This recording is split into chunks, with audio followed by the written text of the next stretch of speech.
இல்லையா, சொல்லியிருந்தேன் இல்லையா, அதோடைய தொடர்ச்சியாக நீங்கள் வச்சுக்கலாம். பிஸ்னஸ் ஜெயிக்கணும்னா அந்த அறிவு அதெல்லாம் மட்டும் போதுமா?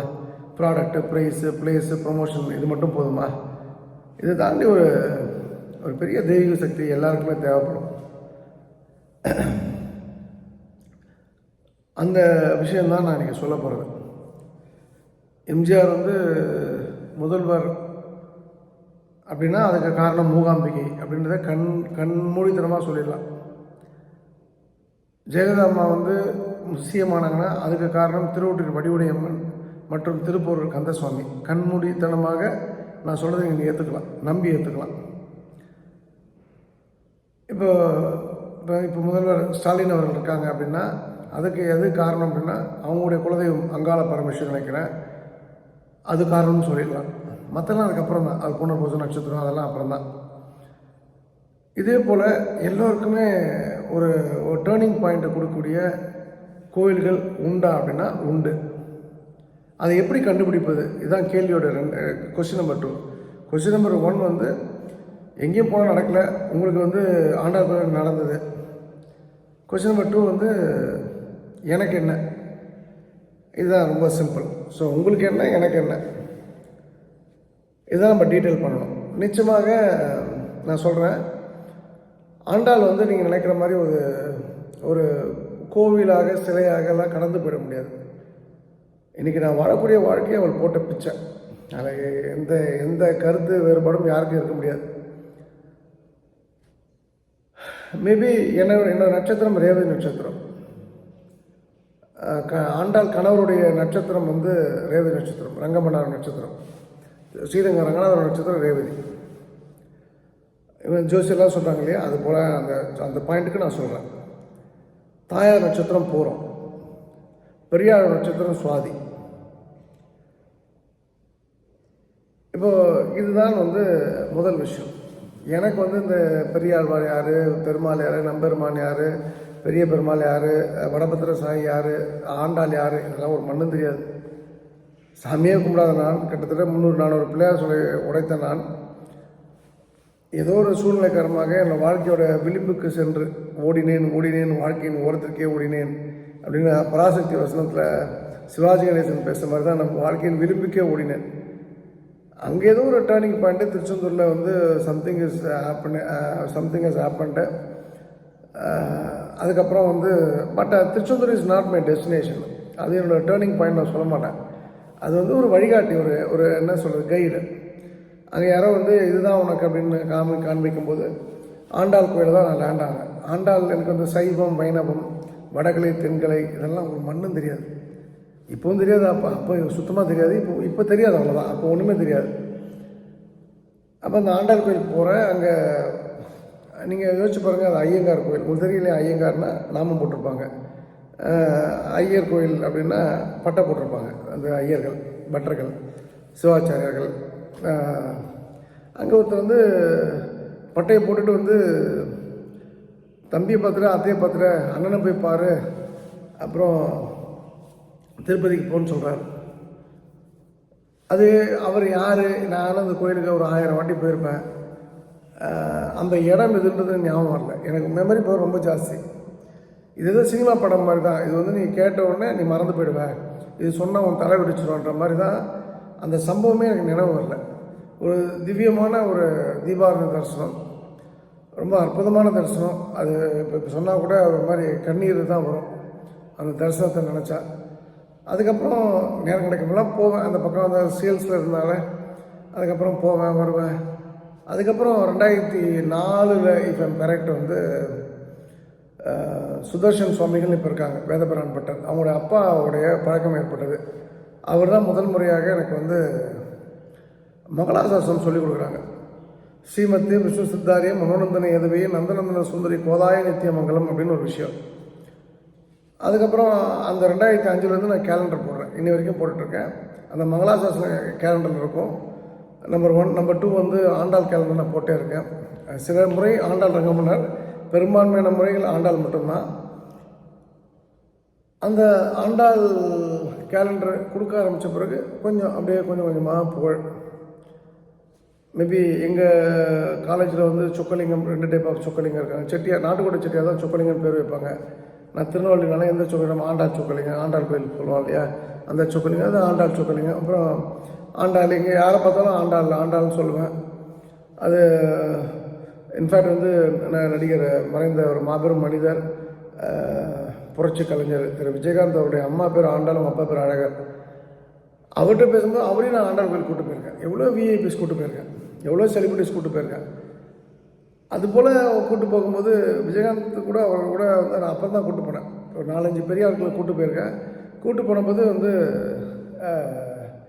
அந்த கோயில் சேர்மன் என்னை கூப்பிட்டு இது யாருன்னு கேட்குறாரு. நீங்கள் என்ன எங்கெல்லாம் பண்ண மாட்டிங்களா, நீங்கள் வரீங்க போகிறீங்க பெரிய ஆளுகளை கூப்பிட்டுட்டு கோயில் தங்க விமானத்து இப்போ நடக்குதில்ல, தக்கா ரவிச்சந்திரன் திருத்தங்களை சேர்ந்தவர், மிகப்பெரிய தொழிலதிபர், அருமையான மனிதர். சுதர்ஷன் சுவாமியெல்லாம் கூப்பிட்டு போகிறாங்க. அதுக்கு என்ன பண்ணிட்டா போச்சு, உங்களுக்கு எவ்வளோ வேணும்னு தங்கம் கேட்குறேன், 10 கிலோ தங்கம் கேட்குறாங்க. அது ஒரு கிண்டலாக கேட்கப்பட்டதாக நான் நினைக்கிறேன். இவர் எங்கே பண்ணுவாருன்ட்டு 10 கிலோ ஒரு மாதத்துலேயே 1.5 மாதத்துலேயே நான் கொடுத்துட்டேன். இது உண்மை, இது சரித்திர உண்மை. பேப்பர் நியூஸ்லாம் இருக்குது. ஒரு மக்களை 1 கிலோமீட்டர் 1 கிலோமீட்டர் நிற்க வச்சு தங்கம் கொடுக்க வச்சதெல்லாம் நான் பார்த்துருக்கேன். நீங்கள் பார்த்துருக்க வாய்ப்பில்லை. இந்த வீடியோ பார்க்குற சிலர் வந்து அது போல் கியூ நின்று தங்கம் கொடுத்துருக்கலாம். எவ்வளோ பேர் மனமுகந்து அந்த விஷயத்துக்கு தங்களை இன்வால்வ் பண்ணாங்க. அதுக்கப்புறம் 2014 கும்பாபிஷேகம், அதுக்கப்புறம் 2018 கலைஞர் அவர்கள், 2018-19 கலைஞர் எப்போ இறந்தார், அவர் இறந்த அன்றைக்கி ஆகஸ்ட் 7 நினைக்கிறேன் கரெக்டு. ஆகஸ்ட் 8 வந்து கோயிலில் எங்களுக்கு வந்து அன்றைக்கி 4ஆம் நாள் உற்சவம் எங்கள் பேரில் இருந்தது. அதை பண்ணுறேன். அதை பண்ணி எனக்கு சோறு இல்லை, சோத்துக்கு பிச்சை எடுக்கிறேன். பிச்சை எடுத்துகிட்டு ஒரு ஐயங்கார் வந்து ரொம்ப அவமானப்பட்டு சோறு போடுறாரு. அந்த வீடியோலாம் இருக்குது, ஃபேஸ்புக்கில் இருக்கும். அதுக்கப்புறம் நான் வந்து அந்த கோயிலுக்கு போகிறதுக்கான சூழ்நிலை ஏற்படலை. மேபி ஆண்டாளுக்கு என் மேலே கோபமா இல்லை ஏன் கோபம் ஆண்டாள் மேலே சரியானலாம் எனக்கு தெரியாது. ஆனால் நான் மனப்பூர்வமாக சொல்கிறேன், இதுதான் என்னோடய ட்ராவல் வித் ஆண்டாள். இதில் என்ன ஒரு விஷயம்னா, முதன் முறையாக பார்த்தம்போதும் எனக்கு அதை வந்து வார்த்தைகளால் நான் பொய்லாம் சொல்ல விரும்பல, வார்த்தைகளால் அதை வர்ணிக்கலாம் முடியாது. அது ஒரு சுக அனுபவம். சுகர் எப்படி இருக்குன்னா டேஸ்ட்டாக இருக்கும், இனிப்பாக இருக்கும்னு சொல்லலாம். இனிப்பு எப்படி இருக்குன்னு கேட்டால் நம்ம என்ன சொல்ல முடியும், சொல்ல முடியாது. அதுக்கு வார்த்தைகள் இல்லை. மைசூர் பாக் மாதிரி இருக்கும், சீனி மிட்டாய் போல இருக்கும், அப்படி தான் சொல்ல முடியும். இனிப்புக்கு இன்னொரு என்ன உங்களை புரிய வைக்கணும்னா நீங்கள் சாப்பிட்டா தான் அதை ஃபீல் பண்ண முடியும். ஆனால் அதுக்கப்புறம் எப்போ வந்து ஆண்டாள் கோயிலுக்கு போனாலும், இன்ஃபேக்ட் வந்து அன்றைக்கி அந்த தீபாரணையே கூட வந்து கரண்ட் கட்டாகி தான் அந்த தீபாரணை நான் பார்த்தேன்.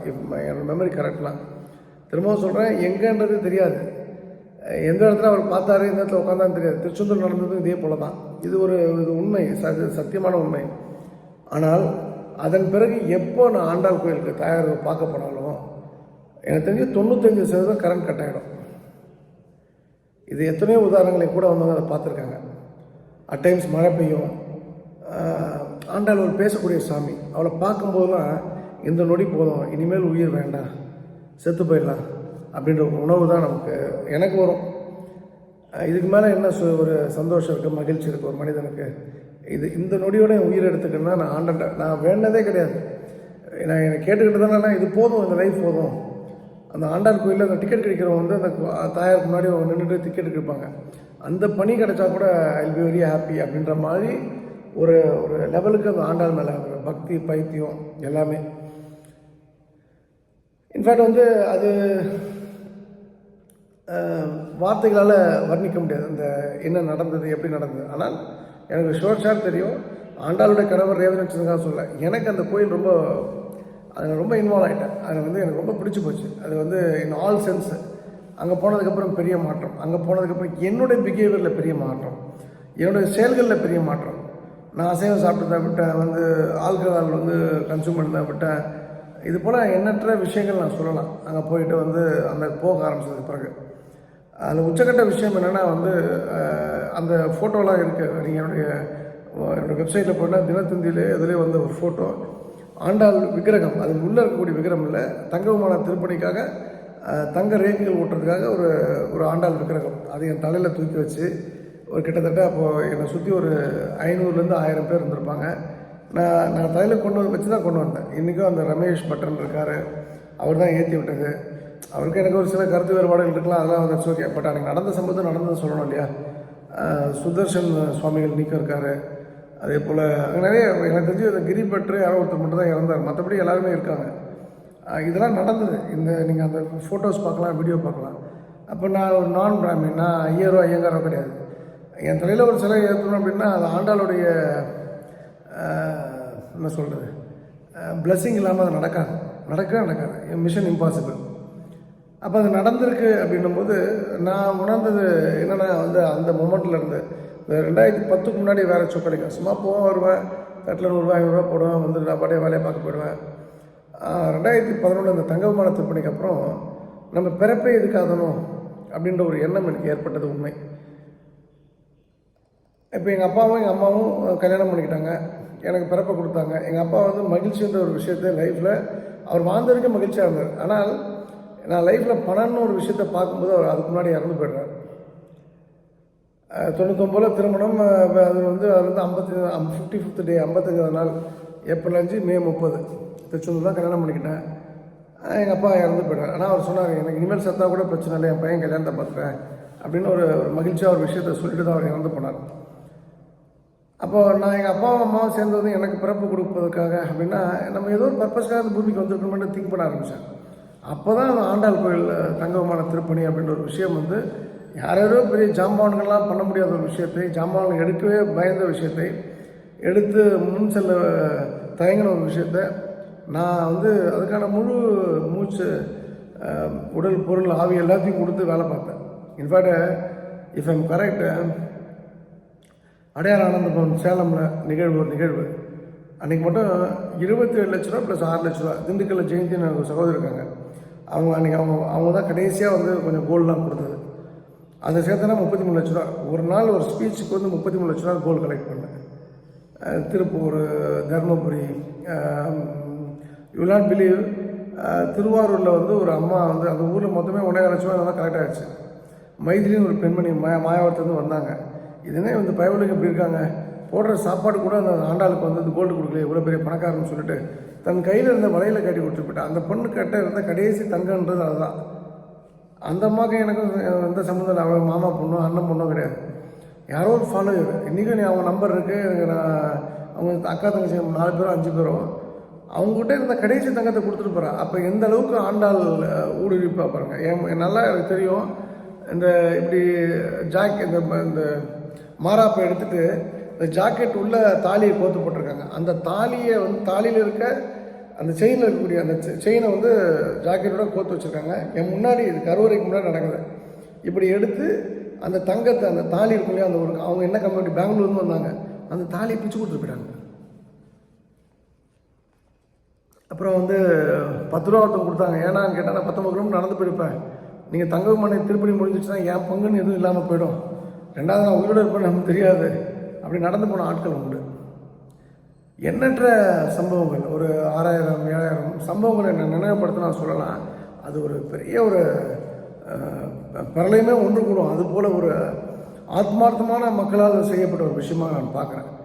ஒரு ஈரோட்டில் ஒரு டாக்டர் ஒய்ஃப் உண்டு, அவங்களாம் நல்லா ஞாபகம் இருக்கும். அவங்க பையன்லாம் எதுலேயும் நம்ப மாட்டான். அம்மா ஏதாவது முட்டாள்தனமாக விட்டுருவாங்க பணத்தை. ஆனால் 5 பவுன் அவங்க எடுத்து கொடுத்தாங்க.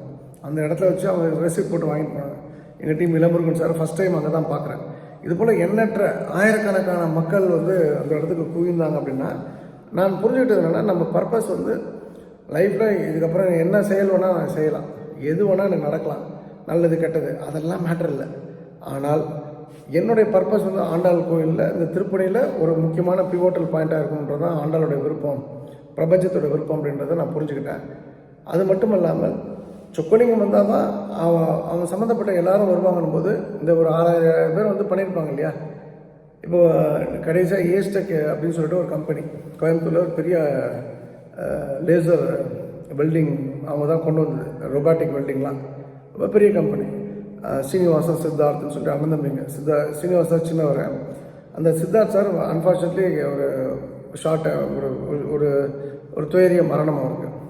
அவரும் அவருடைய பையனும் தம்பி பையனும் நினைக்கிறேன் ஒரு சின்ன பேப்பரில் மடிச்சுட்டு அவங்க 10 ரூபா பேருனா கியூவில் நின்று 1 கிலோ தங்கம் கொடுத்துட்டு போனாங்க. அவங்க எந்த பந்தாங்க, அவங்க வீட்டில் பொதுவாக அந்த நாயுடு வீட்டில் தங்கம் வச்சுருப்பாங்க போல இருக்கு. அது வேணால் சொக்கலிங்கம் சொல்லிட்டு நம்ம கொடுக்கணும்.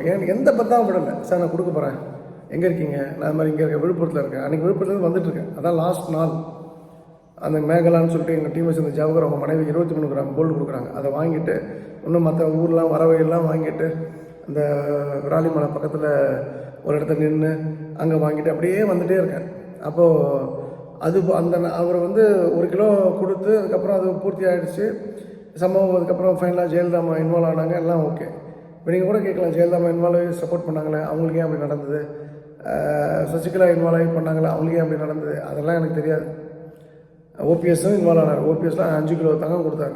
நான் ஓபிஎஸ்ட்டு போயிட்டு 4 மணி நேரம் பேசியிருக்கேன். இதெல்லாம் நான் ஏர் இண்டியா ஃபஸ்ட் கிளாஸில் போட்டு டிக்கெட் போட்டு என்னை கூப்பிட்டு போய் உட்கார வச்சு நான் அவர் உடனே வந்து மணல் எஸ் ராமச்சந்திரன் அவர்கிட்ட சொல்லி, ரத்னம் அவரோட பார்ட்னர்கிட்ட சொல்லி, அவங்க காரில் இன்ஃபேக்ட் ஓனர்ஸ் 3 பேர் பின்னாடி உட்காந்துட்டாங்க. அவங்க எங்கள் நண்பர் ரிலேட்டிவ் ஒருத்தர், அவங்க 2 ஓனரும், நான் வந்து ஃப்ரெண்டில் உட்காந்தேன். புது வண்டி ஜாகுவாரில் கூப்பிட்டு போய் கோல்டு கொடுத்தாங்க.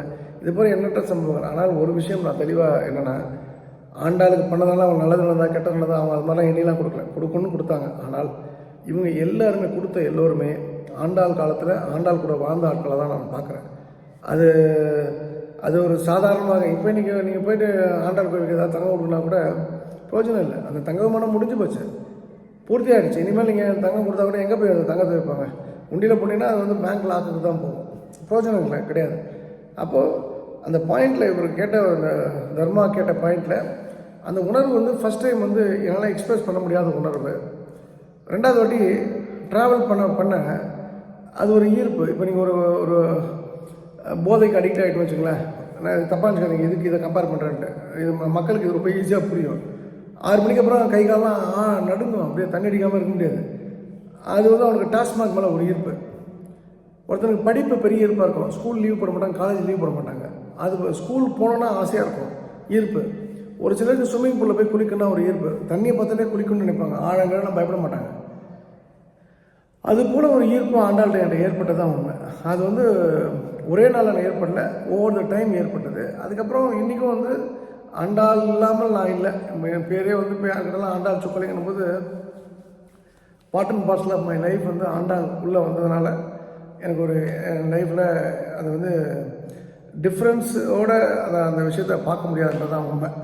ஏன்னா இந்த விதத்தில் அதை டிஃப்ரென்ஷியேட் பண்ணி நான் பார்க்கல. ஸோ என்னை பொறுத்த வரைக்கும் ஆண்டாள் தான் என்னுடைய அல்டிமேட் அப்படின்ற ஒரு விஷயம். அதில் எந்த டவுட்டுமே கிடையாது. எனக்கு வந்து அது இயற்கையாக நடந்த விஷயம். நம்பர் 2 வந்து எனக்கு ரொம்ப பிடிச்சது முருகர் வழிபாடு. எனக்கு ஜாதக ரீதியாகவோ நமக்கு தெரியாது, பழனி எனக்கு ரொம்ப பிடிச்ச விஷயம். ஏன்னா இந்த ஆண்டாள், மதுரை மீனாட்சி பார்த்திங்கன்னா அந்த அரசருக்கே வந்து வாரிசு கிடையாது, நல்லா கவனிச்சுங்க. நம்பர் 2 ஆண்டாலும் ஒரு அனாதை பிள்ளை தானே, ரோட்டை தானே கடந்தவ. அவள் நிச்சயமாக ஐயங்கார்லாம் கிடையாது. நான் 100% சொல்ல அவள் யாதவா விட்டு பொண்ணு தான், கோனார் விட்டு பொண்ணு தான் ஆண்டாள். இல்லைனா அந்த ஈர்ப்பு எனக்கு ஏற்பட்டிருக்காது. எனக்கு ஐயங்கார்னா ஐயங்காரில் ஒரே ஒரு பொண்ணு மட்டும் தான் தெரியும். எதிர்த்து பொண்ணு பாடிட்டே இருப்பாள். அவ்வளோ பேர ஐயங்கார்ன்ற ஒரு விஷயத்த தெரியும். அவங்க ஐயங்கார் கூட தெரியும், ஐயர் அப்படின்னு தெரியும், அவ்வளோதான். அவங்க நாமம் போட்டுப்பாங்க, பட்டை போட்டுப்பாங்க, சிவனை கூப்பிடுவாங்க, பெருமை, அந்த வித்தியாசம் கூட எனக்கு தெரியாது. ஸோ இதுதான் உண்மை. பட் வேறேன்னு வந்து இந்த பழனி முருகரும் பார்த்திங்கன்னா எப்படி ஆண்டாள் வந்து ஐயராக இருக்க முடியாதோ அப்போ கோணாராக தான் இருக்க முடியுமோ. ஏன்னா வந்து அவருடைய திருப்பாவையெல்லாம் நீங்கள் பார்த்தீங்கன்னா எல்லாம் அந்த 1000 குலம் சொல்கிறது வந்து ஆப்வியஸ்லி கோணாராக தான் சொல்லுவாங்க. அதனால தான் ஆண்டாளுக்கு இன்றைக்கும் அந்த யாதவா வீட்டில் ஒரு பெரிய பெருத்த மரியாதை உண்டு, ஒரு ஏத்தம் உண்டு. அப்போ ஒரு அனாதை. அதே போல் முருகனும் அனாதை தானே, எல்லாத்தையும் சொத்து வேணாம், அப்பனும் ஆத்தாலும் சேர்ந்து ஏமாத்துறாங்க மூத்த பிள்ளையோட.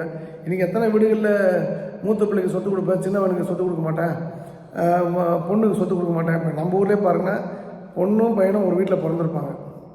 பொண்ணு கல்யாணம் பண்ணிட்டா எல்லா சொத்தையும் எழுதி வைக்கிறாங்க, பையன் பேருக்கு தான் எழுதி வைப்பாங்க. பொண்ணுன்னு ரோட்டில் பிறந்த மாதிரி. அது எவ்வளோ பெரிய ஐயோக்கியத்தனம். நான் இப்போ நான் சொல்கிறேன், இப்போ கூட நான் 2 days பேக் கூட என்னோட கேட்டார், ஏதோ ஒரு விஷயத்தை கேட்குறேன். நான் சொல்கிறேன், என்னை பொறுத்தவரைக்கும் என் பொண்ணுகிட்டையும் பையன் சொல்கிறேன், என்ன சம்பாதிக்கணும் 50-50, பொண்ணுக்கு 50, பையனுக்கு 50, அவ்வளோதான். தேரன்ஸ் மேட்டர். இதுதானே கான்செப்டாக இருக்க முடியும். பையனுக்கு மட்டும் 100 ஏக்கர் கொடுப்பாங்க, பொண்ணுக்கு வந்து கல்யாணம் பண்ணிவிட்டு ஒரு 100 பவுனு, ஒரு காரு, ஒரு 50 லட்சம் கொடுத்துட்டா அவன் பொண்ணு முடிஞ்சு போச்சா? அவனை சோத்துக்கு பிச்சை எடுப்பாங்க. அப்போ ஆத்தாலும் சம்பாதிச்சது பொண்ணுக்கு தானே போகணும், ஈக்குவலாக பையனுக்கு தானே போகணும். அப்போ தானே அவன் ஈக்குவலி பெரிய மெயின்டைன் ஆகும். அப்போ அது போல் ஆட்கள் அப்பயே இருந்திருக்காங்க. அந்த சிவனுக்கும் அந்த பார்வதிக்கும் அந்த புத்தி இருந்திருக்கு போல். 2 புள்ளியில் வந்து மூத்தவன் வந்து ப்ரிஃபர்டு, 2வது வந்து நாட் ப்ரிஃபர்டுன்ற ஒரு செய்கையால் அவர் எதுவும் வேணான்ட்டு தானே போகிறார். தனக்கென்று கொடி, தனக்கென்று மலை, தனக்கென்று மக்கள், தனக்கென்று தனி ராஜ்யம் போகிறவர் தானே. அது மேபி இந்த 3 மேலே எனக்கு ஒரு பெரிய ஈர்ப்பு உண்டு. மீனாட்சி நான் வந்து ரொம்ப நாளாக கும்பிடாமல் இருந்தேன். பட் என்னை அறியாமலே அந்த ஆண்டாளை விட்டதுக்கப்புறம் மீனாட்சி அடிக்ட் ஆகிட்டேன்.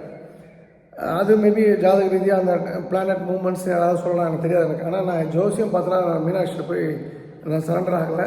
எனக்கு அந்த ஆண்டாள் கோயிலுக்கு போகிறதால மீனாட்சி ஆண்டாளாக பார்த்துக்கிறேன், அவ்வளோதான். ஒரு டைமில் 7 வருஷம் வந்து தொடர்ந்து காமாட்சி அம்மன் கோயில் போயிருக்கேன், நவவர்ண பூஜைக்கு, பௌர்ணமிக்கு. இப்போ அந்த கோயிலுக்கு போகிறதுக்கு நேரமும் இல்லை, போகிறதுக்கான எண்ணமும் இல்லை. அதே போல் இப்போ பழனி வந்து நான் என்னோடய டிஃபால்ட் டெம்பிளாக நான் வச்சுருக்கேன். அது காரணம் வந்து பழனி முருகர் வந்து நம்மளை மாதிரி ஒரு அனாதை போய் தான் அப்படின்ற ஒரு எண்ணம் தான். யாரோ ஒருத்தவங்க கூட கமெண்ட் பண்ணுறாங்க, அது எப்படி புத்திசாலித்தனமாக விநாயகர் ஜெயிச்சார், முருகர் தோற்று தானே போனார்னு. அது முட்டாளுடைய வாதம். அது அவர் தோற்கடிக்கப்பட்டார். அப்பனும் ஆத்தாலும் சேர்ந்து முருகனை தோற்கடிச்சார். அவரை பார்க்கும்போதெல்லாம் நம்மளுடைய சகோதரன், நம்மளுடைய ஃப்ரெண்டு, நம்மளை மாதிரியே ஒரு இயல்பான நிலையில் இருக்கான் அப்படின்ற ஒரு எண்ணம் தான் எனக்கு வரும். ஸோ இதுதான் என்னுடைய கடவுள் பற்றிய புரிதல்.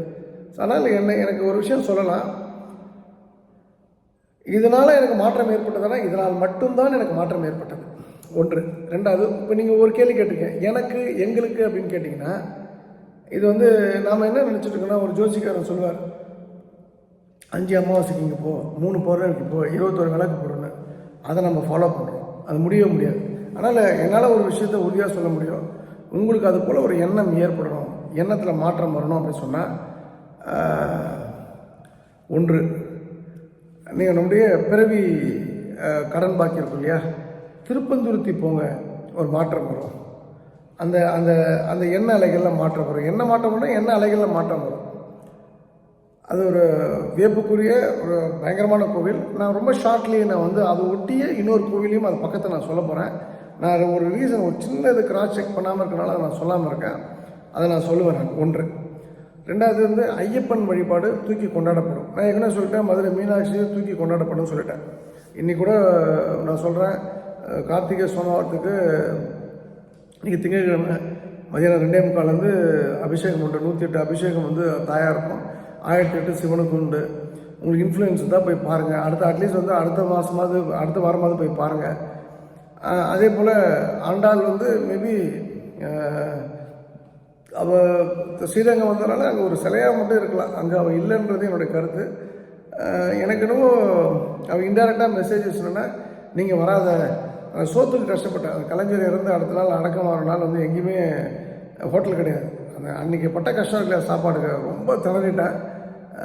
அதுக்கப்புறம் 6 மணிக்கு 6:30 தான் வந்து அந்த ப்ரெட்டு சாப்பிட்டேன். ஏர்போர்ட்டில் வந்து ப்ரெட்டு சாப்பிட்டேன். ரொம்ப சங்கடப்பட்டேன் அன்றைக்கி. அது ரொம்ப அவமானப்படுத்தப்பட்டேன். அதுக்கப்புறம் நான் அந்த கோயிலுக்கு நான் போகிறதுக்கான வாய்ப்புகளும் இல்லைன்ற மாதிரி நானே முடிவெடுத்துட்டேன். ஸோ என்னை பொறுத்த வரைக்கும் பழனி நம்பர் 1, நீங்கள் எல்லாருமே திருப்பந்துருத்தி. நம்பர் 2 வந்து பழனி. நம்பர் 3 மீனாட்சி. நம்பர் 4 வந்து ஐயப்பன். இந்த 4 விஷயங்கள் வந்து நம்மளுடைய ஒரு வாழ்க்கையில் சுற்றுவட்ட பாதையில் இது 4 கிராஸ் பண்ணாமல் நம்ம லைஃப் முடியாது. பழனின்னு சொல்லும்போது Tiruchendur is yet another temple. ஒரு காயிலுக்கு 2 பக்கம் மாதிரி, இந்த பக்கம் பழனி, இந்த பக்கம் திருச்செந்தூர்னு சொல்கிறேன்னா திருப்பதியோட கனெக்ட் ஆகிடுவீங்க. ஸோ இதுதான் உங்களுடைய ஜியாகிரஃபி, உங்களுடைய ரோட் மேப், உங்களுடைய ஆன்மீக ரோட் மேப். அப்படின்னும்போது பெருமாள் வந்துடுறாருன்னா திருச்செந்தூர் வந்துட்டால் பழனி வந்துடுவார். பழனினாலே ஆண்டாள் வந்துடுறான். ஆண்டாள்னாலே வந்து மீனாட்சி வந்துடுவான். இவங்களோட உபரி கோயில் வந்து கோமதி அம்மன், சங்கர் கோயில் இருக்கக்கூடிய கோமதி அம்மன். இது 3மே கணக்கு பார்த்த கோயில். கிட்டத்தட்ட 3மே ஒரே அளவு தான் இருக்கும் ஹைட் பார்த்தீங்கன்னா. அப்போ கோமதி அம்மன் அப்படின்ற ஒரு விஷயம் வந்தாலே இவங்கெல்லாம் ராகுன்னு சொல்லுவாங்க. அப்போ அந்த கோமதின்னு நீங்கள் ஒரு விஷயத்த சொல்லிட்டாலே, நீங்கள் பிள்ளையார்பட்டி கற்பக விநாயகர், பிள்ளையார்பட்டிக்காக நான் சொல்லலை, அதுக்கொத்த அதை விட சிறந்த கோயில் கூட எங்கள் தெருவில் இருக்கலாம். ஆனால் பிள்ளையார்பட்டி அளவுக்கு விசேஷமான கோயில் பிள்ளையார் கோயில் தமிழ்நாட்டில் இல்லைன்றதான் உண்மை, பேருண்மை. ஸோ கோமதின்ற ஒரு விஷயத்தை நீங்கள் பேசிட்டாலே பிள்ளையார்பட்டி நீங்கள் அவாய்ட் பண்ண முடியாது. பிள்ளையார்பட்டின்னு ஒரு விஷயம் சொல்லிட்டாலே நீங்கள் சமயபுரத்தை அவாய்ட் பண்ண முடியாது. இதுதான் என்னுடைய கண்டுபிடிப்பு. இது எல்லாமே க்ளோஸ்லி கனெக்டட். எப்படி சொல்லுங்க கேட்டிங்கன்னா, நீங்கள் இது வந்து ரெகுலராக போய் பார்த்தா தான் உங்களுக்கு புரியும். இப்போ நீங்கள் வந்து சமயபுரம் உங்களோட அது 4 கிழமை கிடையாது. சமயபுரம்னா அகைன் புனேரில் மாரியம்மன் வந்துடுவாங்க. இதெல்லாம் அதோடைய நாங்கள் டாப்பிக்கை டைவெர்ட் பண்ணல, டீட்டெயில் பண்ண விரும்பல. இதோடு நம்ம முடிச்சுக்கலாம். நம்பர் 1 வந்து நீங்கள் ஐயப்பன் பொறுத்த வரைக்கும் எனக்கு தெரிஞ்ச வரைக்கும் கிழமை கிடையாது. நீங்கள் அப்படின்னா சனிக்கிழமை நீங்கள் ப்ரிஃபர் பண்ணிக்கலாம். தாயாருக்கு வந்து எனி டே மீனாட்சிக்கு இவங்க புதன்கிழமைன்னு சொல்கிறது தவறான விஷயம். எனக்கு தெரிஞ்சு திங்கள் ரொம்ப விசேஷமான ஒரு கிழமை மீனாட்சிக்கு. அதுக்கப்புறம் வந்து பழனிக்கு வந்து செவ்வாயின்னு ஆக்கிட்டாங்க. ஓகே, செவ்வாய் கிரகமாக பார்க்கலாம் கூட. செவ்வாய்க்கு போகிறத மாற்றம் வருமா அப்படின்னா எல்லா நாள் போனாலும் மாற்றம் வரும். செவ்வாய் கொஞ்சம் தூக்கல், அது நாள் கிரகத்துக்காக சொல்லலை, அதுக்கு பின்னாடி சில விஷயங்கள் இருக்குது. நான் அந்த மங்களூர் கோயில் மாதிரி சில விஷயங்களை கொஞ்சம் பிடிச்சி வச்சுருந்தேன். என் நண்பன் கையிலே கோயில்னு சொல்கிற மாதிரி என் மூளையை சுருக்கி வைத்துக் கொள்கின்றேன். நான் மற்றவங்களோட அறிவாளி அப்படின்னு சொல்லுவார், அதுபோல் நானும் கொஞ்சம் சுருக்கிட்டு பேசிக்கிறேன். நான் இதுதான் வந்து நீங்கள் பிளான் பண்ண வேண்டியது. அப்போ நீங்கள் வந்து நீங்கள் உங்களுக்கான கோயிலுக்கு போகும்போது போகணும், அதை சூஸ் பண்ணணுன்னா திருப்பத்தூரத்துலேருந்து நீங்கள் ஆரம்பிங்க. இப்போ நான் வந்து இப்போ அன்னதானம் அமாவாசையிலேருந்து அன்னதானம் சொல்கிறாங்க இல்லையா, ஒன்றும் கிடையாது. நீங்கள் வந்து அங்கே போய்ட்டு உங்கள் முன்னோர்களுக்காக நீங்கள் பித்ரு பிண்டம் வைக்கலாம். அங்கே இருக்கிற ஐயத்தை சொல்லி அது வந்து ஒரு உலக புகழ்பெறக்கூடிய கோயிலாக மாறும். அது இங்கேயும் வந்து இந்த திருப்பூணத்துக்கும் ஒரு பெரிய தொடர்பு உண்டு. ஸோ எல்லாமே ஏதோ ஒரு இடத்துல கனெக்ட் ஆகுது. அப்போது அங்கே ஆரம்பிங்க. அதுக்கப்புறம் நீங்கள் இந்த கோயிலை நீங்கள் அவாய்ட் பண்ணி சமயபுரத்தையோ பழனியையோ மீனாட்சியோ ஐயப்பனையோ கோமதி அம்மனையோ பிள்ளையார்பட்டியையோ ஆண்டாளையோ திருச்செந்தூரையோ திருப்பதியோ அவாய்ட் பண்ணி உங்களுடைய ஜேர்னி முடியாது. உங்களுடைய தேடுதல் இதுக்குள்ளே தான் இருக்குன்றது எனக்கு தாழ்மையான கருத்து. ஸோ நீங்கள் எல்லாருமே இது கொஞ்சம் ரொம்ப சீரியஸான வீடியோ. ஆக்சுவலாக இதை நான் பேசினா மணிக்கணக்காக பேசிட்டே இருக்கலாம், அந்தளவுக்கு இதில் விஷயம் இருக்குது. நான் இன் ஜென்ரல் ஒரு இந்த பூ தூர மாதிரி இந்த விஷயத்தை தூவியிருக்கேன். கொஞ்சம் ஃபாலோ பண்ணி பாருங்கள். You know what is what. நல்லது நடந்தால் என்னை வந்து நினச்சிக்கங்க. ஓகே, சொக்கலையும் கரெக்டாக சொல்கிறேன். தப்பு நடந்தால் கமெண்ட் போடுங்க. இல்லை தப்பு இல்லை, தப்பு நடக்காது. ஒன்றும் நடக்கலைன்னா கமெண்ட் போடுங்க. சொக்கலைங்க நீ சொன்னது தப்பு போய் நான் மேபி என்னை திருத்திக்கலாம். ஆனால் அதுக்கான வாய்ப்பை ஆண்டாள் கொடுக்க மாட்டேன். நான் சொல்கிறது 100% கன்ஃபார்மாக நடக்கும். இந்த அருமையான வாய்ப்பு கொடுத்த திருச்செந்தூர் பணிமுக ஆண்டாள்